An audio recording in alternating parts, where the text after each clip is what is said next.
Hello and welcome back to Baby Alice's afternoon time bedtime stories.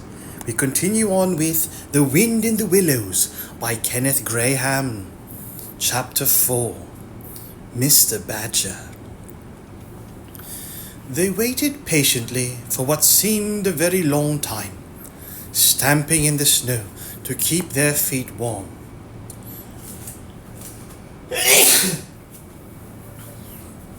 At last, they heard the sound of slow shuffling footsteps approaching the door from the inside. It seemed as the mole remarked to the rat, like someone walking in carpet slippers that were too large for him and down at heel. Which was intelligent of Mole, because that was exactly what it was. There was the noise of a bolt shot back, and the door opened a few inches, enough to show a long snout and a pair of sleepy, blinking eyes. "Now, the very next time this happens," said a gruff and suspicious voice, "I shall be exceedingly angry. Who is it this time, disturbing people on such a night? Speak up!" "Oh, Badger," cried the rat, "let us in, please. It's me, Rat, and my friend Mole, and we've lost our way in the snow." "What, Ratty, my dear little man!" exclaimed the Badger in quite a different voice. "Come along in, both of you, at once. Why, you must be perished. Well, I never. Lost in the snow, and in the wild wood too, and at this time of night. But come in with you." The two animals tumbled over each other in their eagerness to get inside, and heard the door shut behind them with great joy and relief. The Badger, who wore a long dressing gown, and whose slippers were indeed very down at heel, carried a flat candlestick in his paw, and had probably been on his way to bed when their summons sounded. He looked kindly down on them and patted both their heads. "This is not the sort of night for small animals to be about," he said paternally. "I'm afraid you've been up to some of your pranks again, Ratty.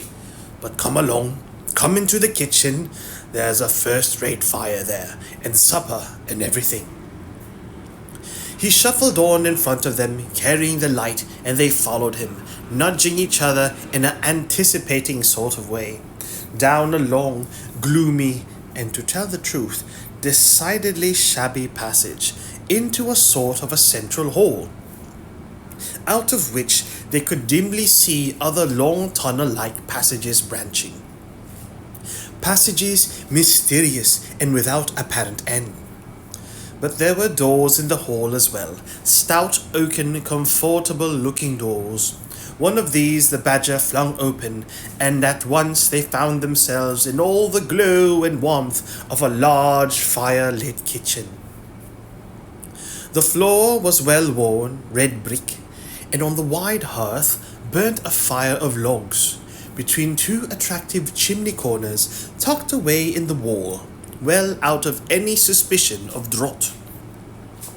A couple of high-backed settles, facing each other on either side of the fire, gave further sitting accommodations for the sociably disposed.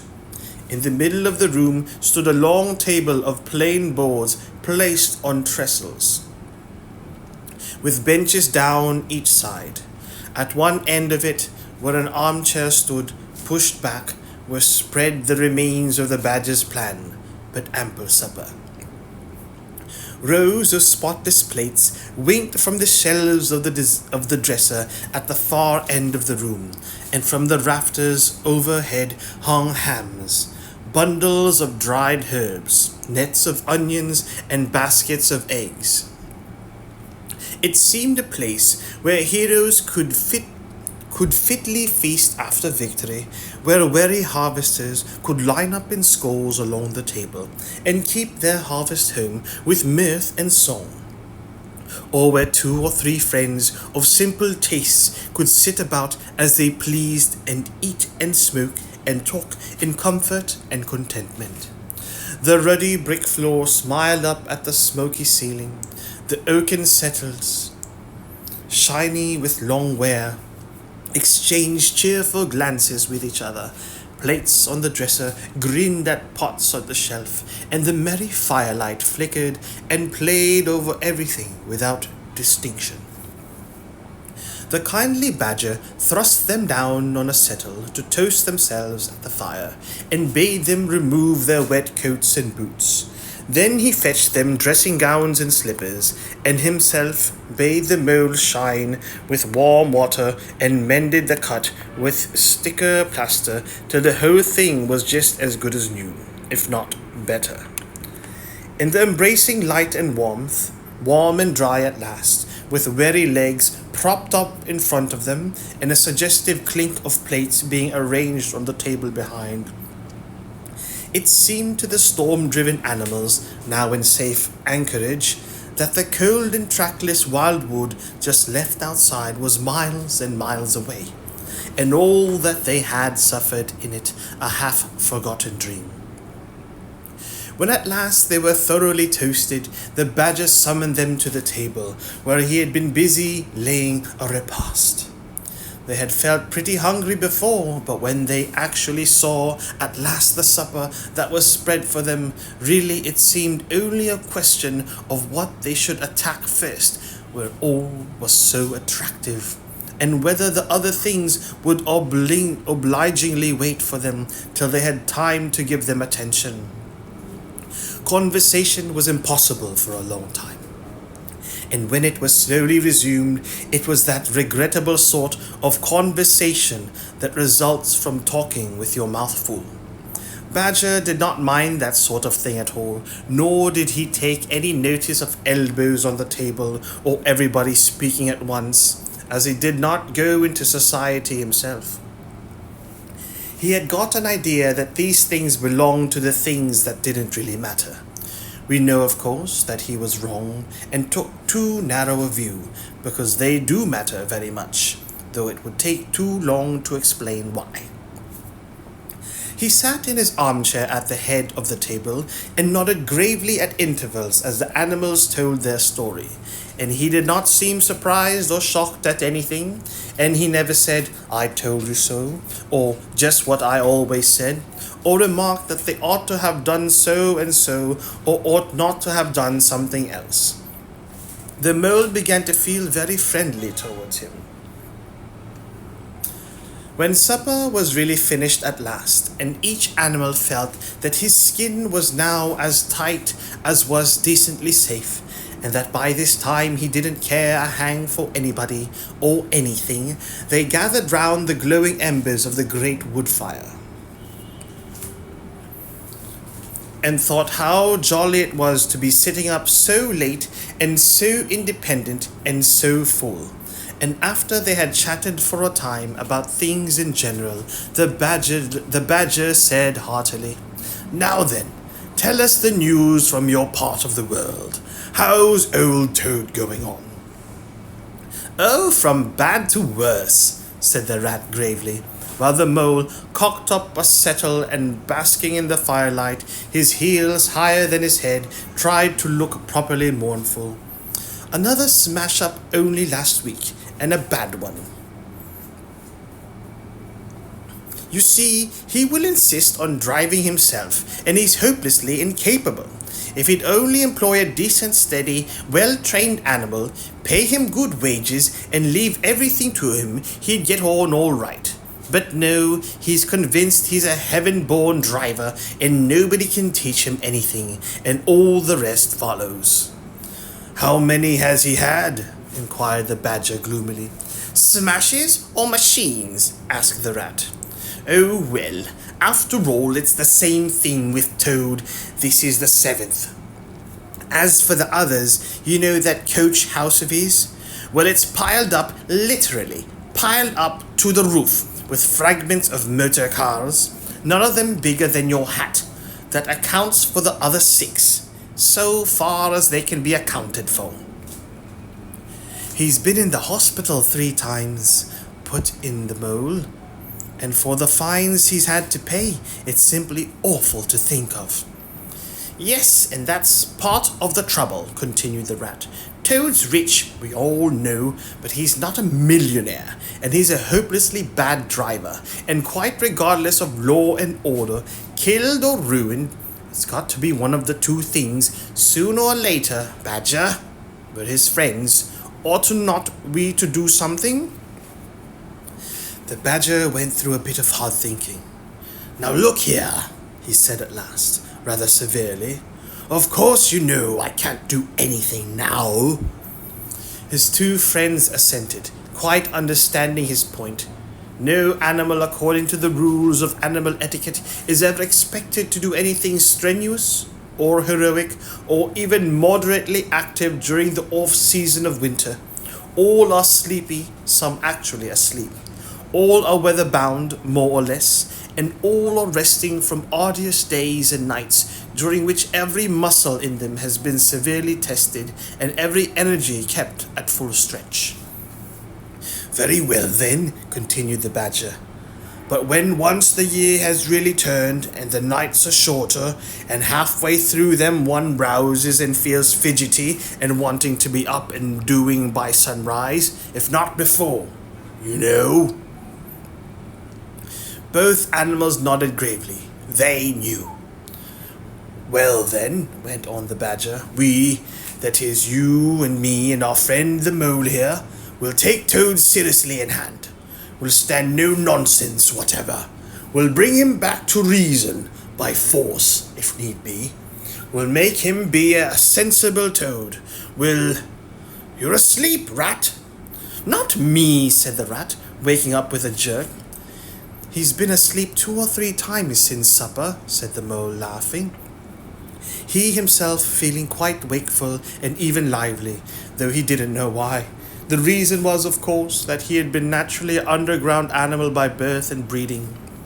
The situation of Badger's house exactly suited him and made him feel at home, while the Rat, who slept every night in a bedroom, the windows of which opened on a breezy river, naturally felt the atmosphere still and oppressive. Well, it's time we were all in bed, said the Badger, getting up and fetching flat candlesticks. Come along, you two. I'll show you your quarters, and take your time tomorrow morning. Breakfast at any hour you please. He conducted the two animals to a long room that seemed half bedchamber and half loft. The Badger's winter stores, which indeed were visible everywhere, took up half the room, piles of apples, turnips and potatoes, basket full of nuts and jars of honey, but the two little white beds on the remainder of the floor looked soft and inviting, and linen on them, though coarse, was clean and smelt beautifully of lavender. And the Mole and the Water Rat, shaking off their garments in some 30 seconds, tumbled in between the sheets in great joy and contentment.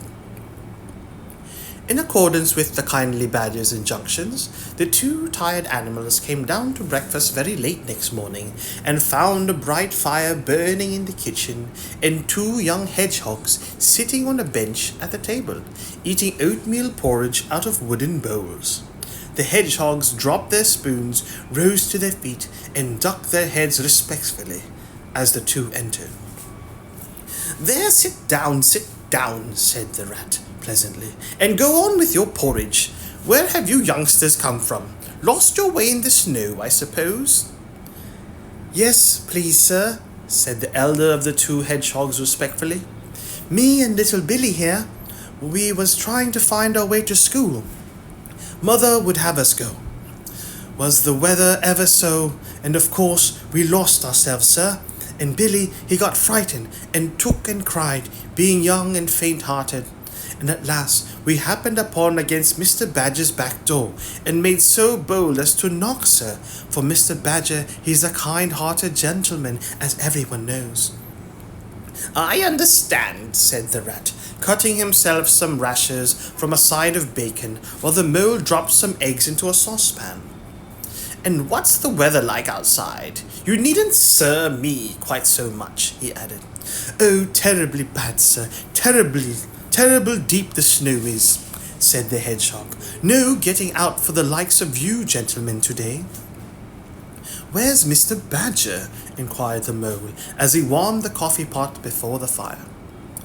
"The master's gone into his study, sir," replied the hedgehog, "and he said as how he was going to be particular busy this morning, and on no account was he to be disturbed." The explanation, of course, was thoroughly understood by everyone present. The fact is, as already set forth, when you live a life of intense activity for 6 months in the year, and of comparative or actual somnolence for the other 6, during the latter period you cannot be continually pleading sleepiness when there are people about or things to be done. The excuse gets monotonous. The animals well knew that Badger, having eaten a hearty breakfast, had retired to his study and settled himself in an armchair with his legs up on another and a red cotton handkerchief over his face, and was being busy in the usual way at this time of the year. The front door bell clanged loudly, and the rat, who was very greasy with buttered toast, sent Billy, the smaller hedgehog, to see who it might be. There was a sound of much stamping in the hall, and presently Billy returned in front of the otter, who threw himself on the rat with an embrace and a shout of affectionate greeting. "Get off!" spluttered the rat, with his mouth full. "Thought I should find you here all right," said the otter cheerfully. "They were all in a great state alarm along riverbank when I arrived this morning. Rat never been home all night, nor mole either. Something dreadful must have happened, they said, and the snow had covered up all your tracks, of course. But I knew that when people were in any fix, they mostly went to Badger, or else Badger got to know of it somehow. So I came straight off here, through the wild wood and the snow. My, it was fine, coming through the snow as the red sun was rising and showing against the black tree trunks. As you went along the stillness, every now and then masses of snow slid off the branches suddenly with a flop, making you jump and run for cover.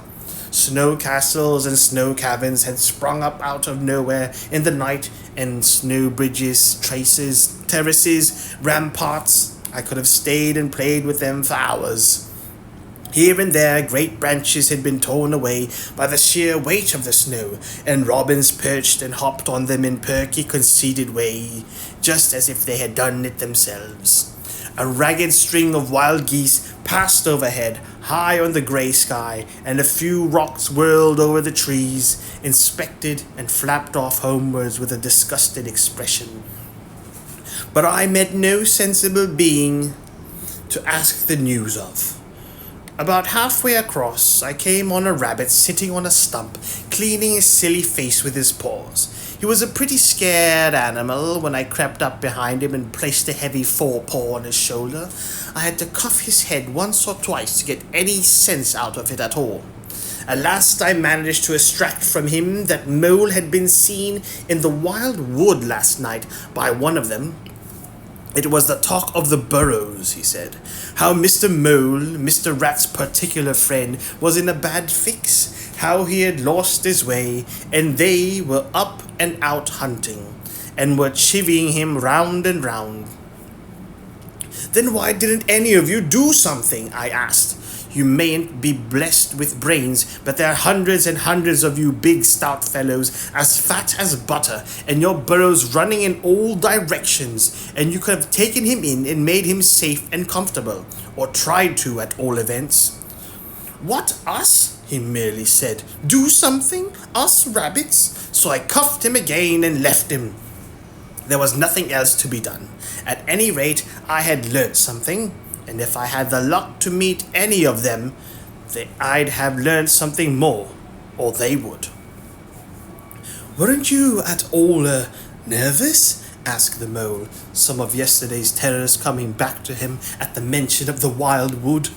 Nervous? The otter showed a gleaming set of strong white teeth as he laughed. I'd give him nerves if any of them tried anything on with me. Here, Mole, fry me some slices of ham. Like the good little chap you are, I'm frightfully hungry, and I've got any amount to say to Ratty here. Haven't seen him for an age. So the good-natured mole, having cut some slices of ham, set the hedgehogs to fry it, and returned to his own breakfast, while the otter and the rat, their heads together, eagerly talked a river shop, which is long shop, and talk that is endless, running on like the babbling river itself. The plate of fried ham had just been cleared and sent back for more when the badger entered, yawning and rubbing his eyes, and greeted them all in his quiet, simple way, with kind inquiries for everyone.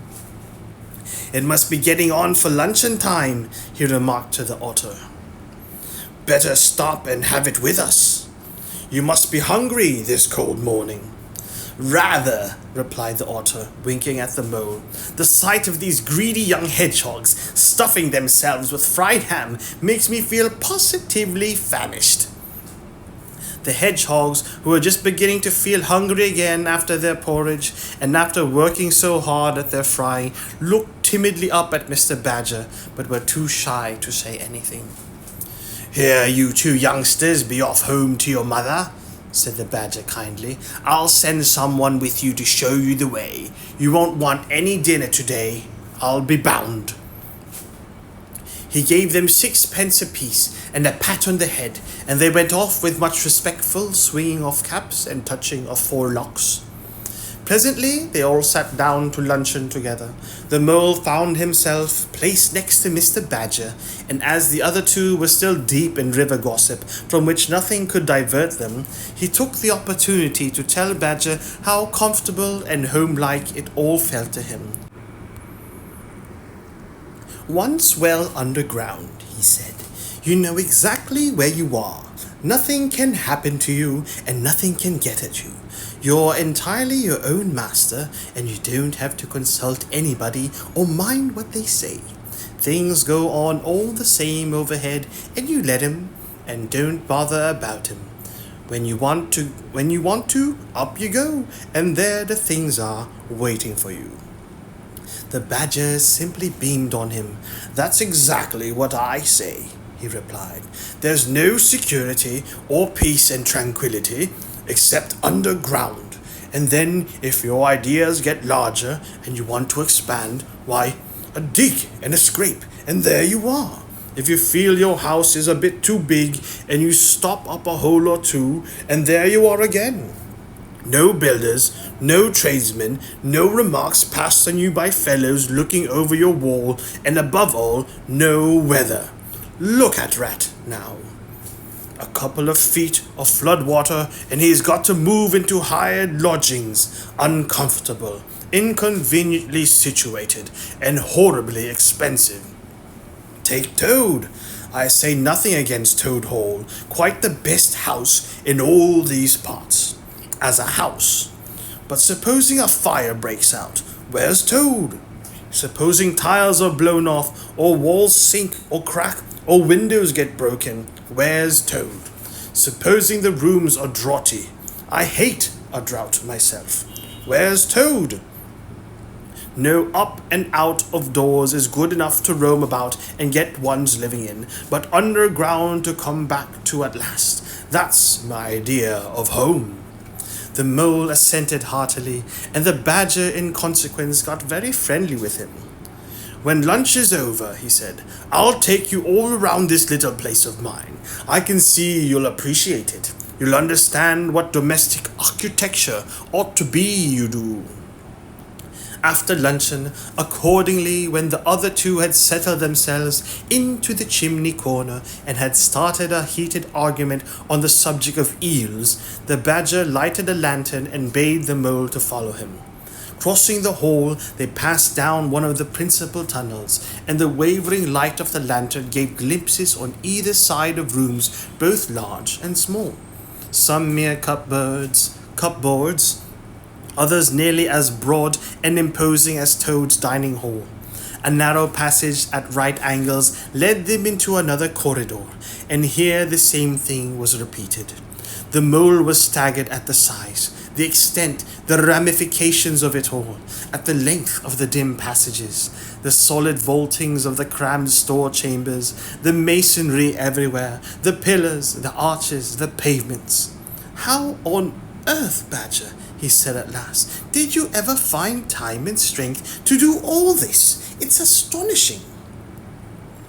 "It would be astonishing indeed," said the Badger simply, "if I had done it. But as a matter of fact, I did none of it, only cleaned out the passages and chambers as far as I had need of them. There's lots more of it, all round about. I see you don't understand, and I must explain it to you. Well, very long ago, on the spot where the wild wood waves now, before ever it had planted itself and grown up to what it is now, there was a city of people, you know. Here, where we are standing, they lived and walked and talked and slept and carried out their business. Here they stabled their horses and feasted. From here they rode out to fight or drove out to trade. They were a powerful people and rich and great builders. They built to last, for they thought their city would last forever." "But what has become of them all?" asked the Mole. "Who can tell?" said the Badger. "People come, they stay for a while, they flourish, they build, and they go. It is their way, but we remain.